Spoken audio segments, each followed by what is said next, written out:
अस्सलाम वालेकुम दोस्तों, उम्मीद करता हूँ आप सब खैरियत से होंगे। और ये हमारा लेक्चर नंबर जो है वो 49 है इथेरियम स्मार्ट कॉन्ट्रैक्ट प्रोग्रामिंग के ऊपर। और हम जो है वो एक डेक्स का कॉन्ट्रैक्ट जो है वो लिख रहे हैं। ठीक है, अब डेक्स में हम कहाँ तक पहुँचे हैं? हम एक लिमिट ऑर्डर लगा रहे हैं। ठीक है, एक लिमिट ऑर्डर का फंक्शन बना रहे हैं और लिमिट ऑर्डर में हम दो तीन चीज़ें कर चुके हैं। और अब जो है वो हम सॉर्टिंग जो है वो अपने ऑर्डर्स की, क्योंकि ऑर्डर बुक में बहुत सारे ऑर्डर्स होते हैं तो हमें उनको सॉर्ट करना होगा बाय ऑर्डर्स में। और सेल ऑर्डर्स किस तरीके से सॉर्ट होता है प्राइस के हिसाब से, वो चीज़ें हम करनी है। और लिमिट ऑर्डर इस क्रिएट लिमिट ऑर्डर के फंक्शन में हम दो चीज़ें क्या कर चुके हैं। हम बैलेंस जो है वो सबसे पहले तो अगर बाय करना है या बेचना है तो आपके पास इथेरियम होना चाहिए, और अगर बेचना है तो आपके पास वो वाला टोकन होना चाहिए जो आप बेचना चाहते हो। ठीक है, अगर आप ये दोनों चीज़ें एलिजिबल हैं जो कि इफ एल्स में हमने बता दी हैं, तो फिर जो है वो आपका हमने एक नॉर्मल सा जो है वो एक ऑर्डर की एरे में जो है वो पुश कर दिया है वो ऑर्डर। ठीक है, let suppose order zero by orders, by के जो ऑर्डर्स हैं वो एक एरे में इस तरीके से स्टोर हैं। Order zero, order one, order two, और इन तीनों ऑर्डर्स की कोई ना कोई प्राइस होगी। ठीक है, तो अब करना यह है कि अब इन ऑर्डर्स को जो है वो सॉर्ट आउट करना है। सॉर्टिंग के लिए बबल सॉर्टिंग मैंने आपको ट्यूटोरियल्स पॉइंट का एक आर्टिकल दिया था, वो पढ़ने के लिए बोला था। बबल सॉर्टिंग मैं थोड़ा सा एक्सप्लेन कर देता हूँ, बहुत इजी चीज़ है। बबल सॉर्टिंग हमेशा लास्ट दो एलिमेंट्स को उठाता है और उन दोनों को कंपेयर कराता है। और फिर मतलब एरे में कैसे स्टोर होता है, लेट सपोज ये अगर आपकी एरे 1 या 3 इसमें पहले से या 4 ऑलरेडी स्टोर है, तो अगर आप एक और वैल्यू जो है वो इसमें पुश करेंगे, ठीक है, इसमें ऐड करेंगे तो सबसे लास्ट में जाती है। ठीक है, लेट सपोज मैंने 7 पुश कर दिया। ठीक है, या लेट सपोज मैंने एक और वैल्यू जो है वो पुश कर दी 9, तो वो सबसे एरे के इंडेक्स में सबसे लास्ट में जाती है। ठीक है, लास्ट में ऐड होती है। तो अब ये दोनों अब बबल सॉर्टिंग कैसे किस तरीके से एरे को सॉर्ट करती है वो ये बता देता हूँ कि वो इन दोनों वैल्यूज़ को पहले सबसे पहले लास्ट से स्टार्ट करेगी और इन दोनों वैल्यूज़ को कंपेयर करवाएगी, 9 और 7 को। अब 9 और 7 में से जो है वो सबसे बड़ा कौन सा है? लेट सपोज अगर मैं ऐसे सॉर्ट करना चाह रहा हूँ कि सबसे पहले जो है वो बड़ी वैल्यू आए, तो 9 और 7 में से सबसे बड़ा है 9, तो वो 9 को क्या करेगी, इधर लिख देगी।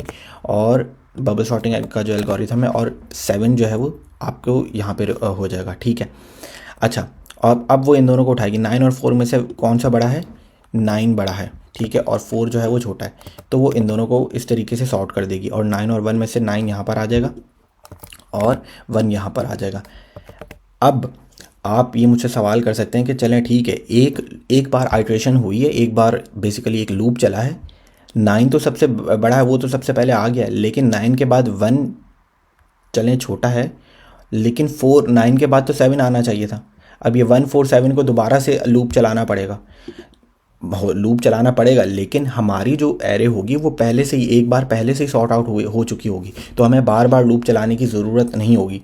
ठीक है, 9 तो सबसे बड़ा था, वो सबसे पहले आ गया, लेकिन हमें 1 4 7 को सॉर्ट आउट करने के लिए दोबारा से ये चीज़ करने की ज़रूरत नहीं होगी, क्योंकि हमारी जो एरे होगी वो पहले से सॉर्ट आउट हुई होगी। वो कैसे सॉर्ट आउट हुई होगी वो मैं अब आपको जो है वो कोड जो अब हम लिखेंगे कि लेट सपोज जो है वो बाय ऑर्डर्स के लिए अगर हम if side is equals to side dot by, कि अगर लेट सपोज अगर आप बाय का ऑर्डर लगा रहे हैं तो जो है वो क्या होगा। अब मतलब यही जो चीज़ मैंने आपको समझाई ना, ये अब आपने लूप में लिखनी है। ये अब आपने लूप में लिखनी है। लूप आपको फॉर लूप भी होते हैं, वाइल लूप भी होते हैं। ठीक है, तो फॉर लूप भी होते हैं, वाइल लूप भी होते हैं। तो हम अब मैं किस तरीके से आपको यही जो चीज़ मैंने थोड़ा सा एक्सप्लेन की है कि बबल सॉर्टिंग इस तरीके से चलती है। आखिरी के दो एलिमेंट्स को उठाती है, दो वैल्यूज़ को उठाती है, उन दोनों को कंपेयर करवाती है। आपके ऊपर होते हैं, आपके ऊपर है कि आप उन दोनों में से सबसे पहले कौन दिखाना चाहते हो। बड़े को मूव करवाना चाहते हो या छोटे को मूव करवाना चाहते हो, छोटी वैल्यू को मूव करवाना चाहते हो। तो अब इस पूरे के लिए कि वो एक पूरी आइट्रेशन चलाती है, एक लूप चलाती है। ठीक है, तो अब लूप हमें जो है वो चलाना है, और लूप चलाने से पहले आपको हमेशा एक बात जो है वो याद रखनी है कि मतलब ये कि लूप हमेशा कहीं ना कहीं से स्टार्ट होता है। फॉर लूप भी अगर मैं बात करूँ तो वो i=0 आपने पढ़ा हुआ होगा, और मैंने पहले जितने भी मेरे लेक्चर्स हैं जहाँ जहाँ मैंने जावास्क्रिप्ट पढ़ाई है, जहाँ मैंने ब्लॉकचेन जावास्क्रिप्ट के ज़रिए पढ़ाई थी, वहाँ पे भी मैंने जावास्क्रिप्ट की बेसिक्स में फॉर लूप वाइल लूप थोड़ा बहुत बताया हुआ था, इफ एल्स भी आप लोगों को बताया हुआ था। तो अब आपको ये फॉर लूप वाइल लूप मैं दोबारा नहीं बताना चाहता, क्योंकि ये कोर्स ऑलरेडी थोड़े से उन लोगों के लिए है जो सॉलिडिटी जानते हैं, नहीं भी जानते हैं, क्योंकि सॉलिडिटी का तो मेरे लेक्चर्स हैं स्टार्टिंग में, लेकिन अब ये वो हैं जिनको थोड़ी बहुत नॉलेज है, जिनको थोड़ी बहुत क्या मतलब एक इंटरमीडिएट नॉलेज है फॉर लूप्स की, ठीक है। और इसलिए मैं दोबारा इनकी डिटेल्स में या दोबारा इनकी बेसिक्स में नहीं जाना चाहता। आपको पता है कि फॉर लूप अगर मैं लिखूं तो फॉर लूप कहीं ना कहीं से तो स्टार्ट करवाऊंगा ना, आई इज इक्वल टू 0 से स्टार्ट करवा दूंगा। फिर मैं कहूँगा कि उसमें वो आई लेस देन जो है वो मतलब कि 10 तक जाए या 9 तक जाए, और फिर उसमें आई प्लस प्लस करता जाऊँ। तो ठीक है, फॉर लूप नहीं मैं यहाँ पे चलाऊँगा, मैं चलाऊँगा यहाँ पे जो है वो वाइल लूप। लेकिन अगेन लूप चलाने से पहले मैं जो है वो क्या करूँगा कि मैं आपको लूप हमेशा कहीं ना कहीं से स्टार्ट होता है। तो हम क्या करते हैं, मैं एक लाइन लिखता हूँ आपको, और फिर मैं आपको समझाता हूँ कि ये मैं कर क्या रहा हूँ, ठीक है। क्योंकि मैं इस बार डिफरेंट तरीके से लाइन लिखूँगा, एक लाइन ऑफ कोड लिख रहा हूँ, ठीक है। और आप लोगों को अगर ये किसी को जिसने जावास्क्रिप्ट पढ़ी होगी, क्योंकि जावास्क्रिप्ट में ये नोशंस आते रहते हैं, ठीक है। इस तरीके से लिखने के तरीके हैं, ठीक है, ताकि मिनिमाइज़ हो जाए कोड, ज़्यादा लाइन ऑफ कोड नज़र ना आए, मतलब कम हो जाए। यही चीज़ आप दूसरे तरीके से भी कर सकते हैं जो मैं इस वक्त लिख रहा हूँ, ठीक है। अब ये क्या चीज़ है, ऑर्डर्स डॉट लेंथ, ठीक है। ये क्या चीज़ है, ये जो मैंने पूरी एक लाइन लिखी है, ठीक है। ये एरर्स जो भी आएंगे हम इन्हें देख लेंगे, ठीक है। आई इज इक्वल टू 0 क्यों हुआ है, ठीक है। तो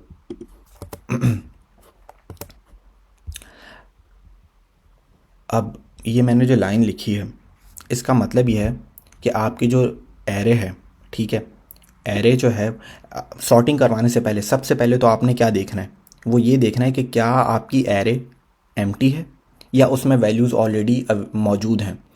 तो होगा क्या है कि ये जो पूरी लाइन ऑफ कोड है ये पूरा चेक कर रही है कि अगर मेरी ऑर्डर्स डॉट लेंथ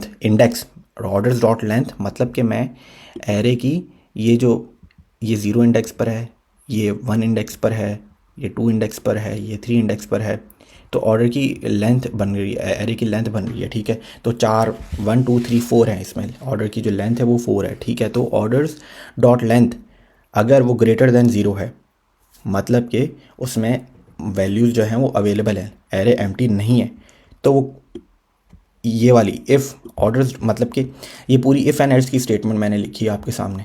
ये पूरी इफ़ और एल्स की स्टेटमेंट है वो। अब इफ़ और एल्स को आप इस तरीके से भी लिख सकते हैं क्वेश्चन मार्क के बाद कि अगर और एरे की जो लेंथ है उसमें मौजूद हैं वैल्यूज़, तो वो ट्रू ये वाली कंडीशन कर दे, वो लास्ट वाली इंडेक्स से शुरू होगा। ऑर्डर्स डॉट लेंथ -1 ये क्या चीज़ है, ये एरे के यार सबसे लास्ट वाली वैल्यू है 7, मतलब कि इस वक्त लास्ट में मेरे क्या है 7 है ना।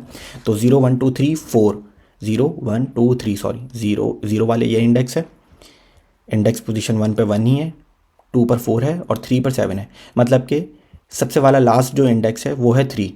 तो अगर सॉर्टिंग मैंने करवानी है, मैंने अगेन बबल सॉर्टिंग में क्या अभी आपको ऊपर थोड़ी देर पहले समझाया है कि वो लास्ट वाली वैल्यू से स्टार्ट करेगा, समझ रहे हैं आप।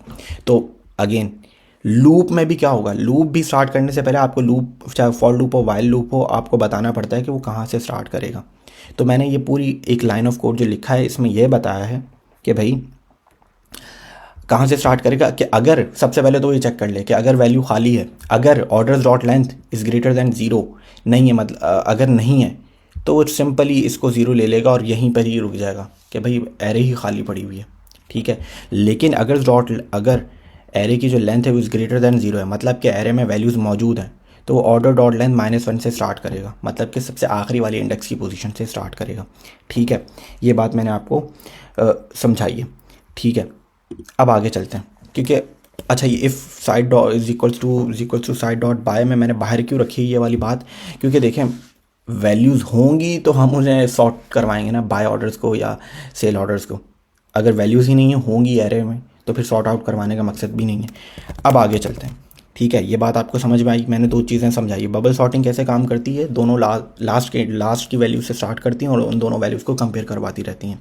दूसरी बात मैंने अभी क्या आपको समझाई है कि भाई कोई भी लूप स्टार्ट करने से पहले आपको लूप बताना पड़ता है। While for loop I is equal to 0 से स्टार्ट करवाना है, कहीं से भी स्टार्ट करवाना है और कहाँ तक उसको लेकर जाना है और कितनी उसमें इंक्रीमेंट या डिक्रीमेंट करनी है, ये फॉर लूप में बताया जाता है। कोई भी लूप हो आपने उसको बताना है कि कहाँ से स्टार्ट करना है। तो अभी मैंने भी आपको जिस तरीके से बबल सॉर्ट एक्सप्लेन चलती है, काम करती है, अगर आपने आर्टिकल पढ़ा होगा तो उसी तरीके से मैंने एक लाइन ऑफ कोड लिख दिया है, ठीक है, एक लाइन ऑफ कोड लिख दिया है और इसमें जो है वो बस मैंने ये बताया कि मेरा लूप कहाँ से स्टार्ट होगा। अच्छा, अगर ये आपको लाइन ऑफ कोड में मुश्किल लग रहा है तो मैं आपको इसको दोबारा से एक्सप्लेन कर देता हूँ। इसी एक लाइन ऑफ कोड को मैं एक इफ़ एल्स, ये क्योंकि इफ़ एल्स का कोड है ये पूरा, तो मैं अगर आपको लिख के बताऊँ ये इफ़ एल्स का कोड, तो ये भी मैं आपको बता देता हूँ कि लेट सपोज मेरी वैल्यू स्टार्ट होगी 0 से, ठीक है, और ओके, ठीक है, और अब ये यही मैंने जो ऊपर वाला कोड लिखा है ना, यही मैं आपको जो है वो इफ़ एल्स में लिख के बताता हूँ, ठीक है। तो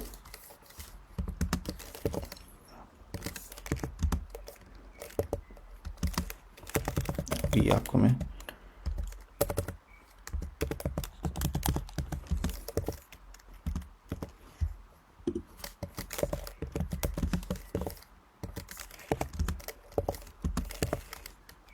तो ये देखें, अब ये जो पूरा एक लाइन ऑफ कोड है ना, ये मैंने यहाँ पे लिखा है कि आई इज इक्वल्स टू 0 से स्टार्ट, मतलब कि 0 आई की वैल्यू इनिशियल वैल्यू के स्टार्ट नहीं हुआ, आई की वैल्यू इनिशियल है इस वक्त इसकी 0, ठीक है।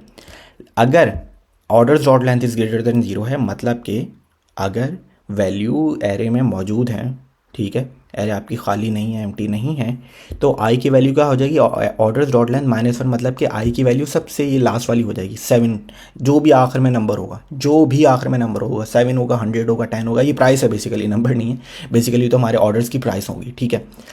अगर एरे की लेंथ अगर एरे की लेंथ इज़ ग्रेटर देन 0 नहीं होती, मतलब कि एरे खाली है, तो बस आई की वैल्यू 0 ही रहे, ठीक है। तो यही पूरी चीज़, ये जो 4-5 लाइनों में आई है, यही मैंने सिर्फ एक लाइन में लिख दी है, और ये जावास्क्रिप्ट में भी होती हैं, नोशंस लिखने के तरीके होते हैं, ठीक है। अच्छा, अब आगे चलते हैं, चलें। अब मैंने क्या बताया कि अब मैं वाइल लूप लगाऊंगा, और वाइल लूप में सबसे पहले तो हमने बता दिया कि भाई जो है वो आई ग्रेटर देन 0 हो जाए, ठीक है, ओके। अब आगे चलते हैं, मैं आपको थोड़ा सा कोड जो है वो लिख देता हूँ ताकि आप लोगों को मैं समझा सकूँ कि मैं कर क्या रहा हूँ। अब एक और चीज़ हमें देखनी होगी कि क्या हमारी जो है वो एरे पहले से सॉर्ट आउट तो नहीं है। क्या देखा अभी तक हमने, अभी हमने क्या किया कि देख लिया कि एरे खाली तो नहीं है, ये हमने देख लिया। अब हमें एक और चीज़ देखनी होगी कि क्या हमारी जो एरे है वो ऑलरेडी सॉर्टेड तो नहीं है। तो उस कोड को लिखने के लिए पहले मैं कोड जो है वो लिख लेता हूँ, और फिर जो है वो मैं आपको समझाता हूँ, ठीक है। क्योंकि ये देख लें, क्योंकि हमें जो है वो ये सारी चीज़ें करने में जो है वो काफ़ी सारी चीज़ें जो है वो ध्यान में रखनी है। तो इसी तरीके से होगा कि आहिस्ता आहिस्ता हम साथ साथ सीखते भी रहेंगे और साथ साथ चीज़ों को इम्प्रूव भी करते रहेंगे। मसले आ सकते हैं क्योंकि ये देखें, इस कोड में नहीं, मतलब कि इसी को इम्प्रूव करने में जो है वो हमें साथ साथ सीखना भी है, और जो है वो मतलब देखें, अगर ये लिमिट ऑर्डर का फंक्शन बन जाता है, मार्केट ऑर्डर का फंक्शन बन जाता है, देन हमारी एक्सचेंज कंप्लीट हो जाएगी। फिर हमें बस इसे फाइन करना होगा। फाइन का मतलब ये होता है कि टेस्ट करेंगे और इसको और अच्छे से अच्छा करने की कोशिश करेंगे, ठीक है। तो अब ये मैंने क्या किया है कि अगर, ठीक है, वाइल में तो ये लिख दिया कि आई ग्रेटर दैन 0, ठीक है, मतलब कि आई की वैल्यू इस वक्त कुछ ना कुछ होगी, 0 नहीं होगी इस वक्त, ठीक है।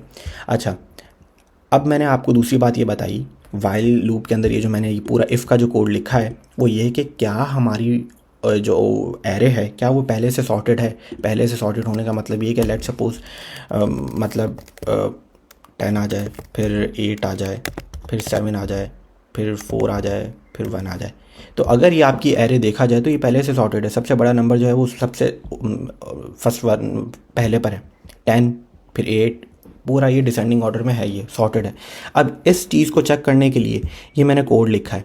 वो क्या लिखा है, ऑर्डर्स i-1, मतलब कि सबसे लास्ट वाली प्राइस, ठीक है, इज़ ठीक है, ग्रेटर देन ऑर्डर। अच्छा, ये 1 जो है वो अभी आया, लेट सपोज अगर मैं कहूँ कि ये वाली की कंडीशन के लिए नहीं, चेक कर लेते हम, क्योंकि बाय की कंडीशन में चेक कर रहे हैं, ठीक है।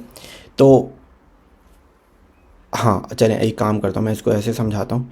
ऑर्डर्स आई डॉट प्राइस जो है ना, ये हमारी जो अभी ऐड होने वाली वैल्यू है, ऐड होने वाली वैल्यू है हमारी, ठीक है, जो अभी हम ऐड करवा रहे हैं, एक ऑर्डर लगने जा रहा है, ठीक है।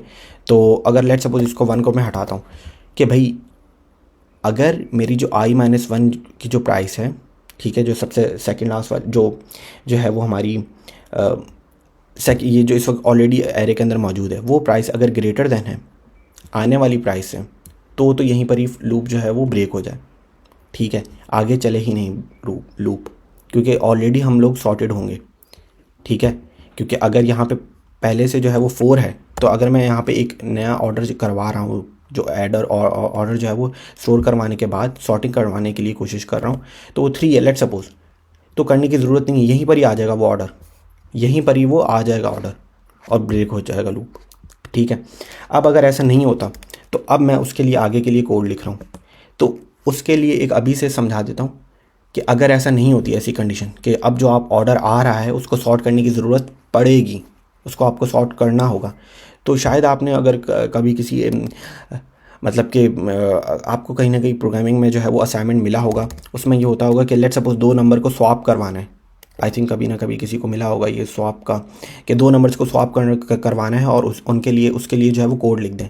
तो होता ये कि लेट सपोज 10 है और एक 8 नंबर है, मैंने इन दोनों को स्वैप ऐसे करवाना है कि 8 10 की जगह आ जाए और 10 8 की जगह आ जाए। तो बहुत से तरीके हैं कोड लिखने के, जो मुझे याद आता है या जो मैं जिस तरीके से करता हूँ, मैं क्या करता हूँ, इस 8 को ना इस 8 के वेरिएबल को लेट सपोज इस 8 को मैं एक वेरिएबल में स्टोर करवा देता हूँ।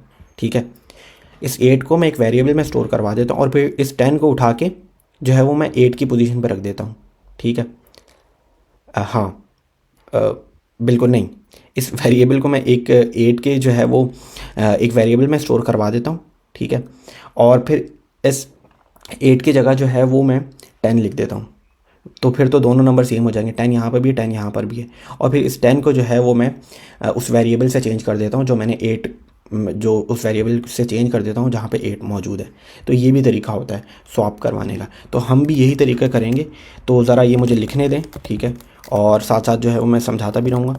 ठीक है, तो अब हम यही तरीका करने लगे कि एक तो यार ये मेरा ऑर्डर मेमोरी एक वेरिएबल बना लेते हैं। ठीक है, और उसमें जो है वो हम क्या करेंगे, उस वेरिएबल का नाम क्या रखें, ऑर्डर टू मूव, और ये कैमल केसिंग आपको पता होगा। ठीक है, ऑर्डर -1, ठीक है, i-1 करते हैं। i-1 अगेन सबसे लास्ट वाले को एलिमेंट को मैंने एक वेरिएबल में स्टोर करवा दिया है। ये क्या किया मैंने लाइन ऑफ कोड, सबसे लास्ट वाले एलिमेंट को मैंने जो है वो एक वेरिएबल में स्टोर करवा दिया है। ठीक है, अब आगे चलते हैं। ऑर्डर्स i-1 जो है वो उसको मैं कर देता हूँ is equal to orders i। ठीक है, ऑर्डर्स i, आप लोगों को बात समझ में आ रही है जो मैंने अभी थोड़ी देर पहले 10 और 8 की एग्जांपल दी है।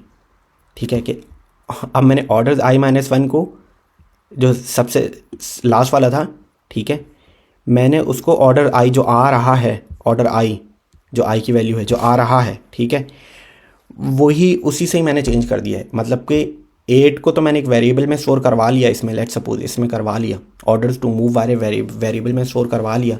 और फिर मैंने क्या किया कि उसी लास्ट वाले एलिमेंट को i-1 जो सबसे लास्ट वाला एलिमेंट होता है इंडेक्स का, एरे के इंडेक्स का, उसको मैंने ऑर्डर्स i से चेंज करवा दिया। मतलब 8 को मैंने 10 बना दिया। तो अब अगर मैंने 8 को 10 बना दिया तो यहाँ पे तो दोनों जगह 10 10 आ रहा है, स्वैप तो नहीं हुए। अब एक आखिरी लाइन ऑफ कोड क्या करेगी, वो इन दोनों को, अब आखिरी लाइन ऑफ वाली कोड क्या करेगी, orders i is equal to order two move कर देगी, मूव के इक्वल कर देगी। ठीक है, orders i is equals to order two move, जो इस वेरिएबल है उसको इससे रिप्लेस कर देगी। तो यहाँ पे क्या आ जाएगा, 8 आ जाएगा। तो इस तरीके से हमने 2 नंबर को जो है वो स्वैप करवा लिया है। अच्छा, और इसके बाद मैं क्या कर दूंगा, i-, तो ये लूप दोबारा चलता रहेगा इन दोनों वैल्यू के लिए। ठीक है, अब जो भी ठीक है उसके लिए, और कॉमा लगाऊंगा मैं। चलें, तो ये चीज़ की है आज हमने इस लूप को। और क्या चीज़ इसमें बाकी है, इसमें अभी हमें एल्सिफ में एक और लिखना होगा, सेल के लिए लिखना होगा। ये तो हमने सिर्फ अभी बाय के लिए लिखा है। ठीक है, तो ये चीज़ है, और इसमें जो भी एरर्स आ रहे हैं वो एरर्स को ठीक करना होगा, और फिर जाके जो है वो हमारा, क्योंकि अगेन ये लंबा काम है। ठीक है, लिमिट ऑर्डर के फंक्शन को, लिमिट ऑर्डर का फंक्शन और बाय ऑर्डर का फंक्शन, मेन चीज़ ही एक्सचेंज में ये होती है। वरना एक्सचेंज जो है वो, बाकी तो सारी चीज़ें आप लोग देख लेते हैं, बैलेंस चेक करवा लेते हैं, टोकन को ऐड करवा लेते हैं, वो सारी चीज़ें ईजी थी, लेकिन ये सबसे मुश्किल वाला पार्ट है और इसी में जो है वो आपकी कंसंट्रेशन चाहिए होगी और आपका जो है वो एक कंसिस्टेंसी के साथ जो है वो इसको हमें करना पड़ेगा। ठीक है, तो मैं चाहूँगा कि अगर आप लिखना चाहें तो सेल कंडीशंस के लिए लिख सकते हैं, सेल के ऑर्डर्स के लिए यही पूरी चीज़ जो है वो लिख सकते हैं। लेकिन चलें, इसको जो है वो अब नेक्स्ट लेक्चर में जो है वो हम इसके दोबारा यहाँ से स्टार्ट करेंगे और फिर आगे लेकर जाएंगे कोड को। ठीक है, तो तब तक के लिए अपना ख्याल रखें। अल्लाह हाफ़िज़।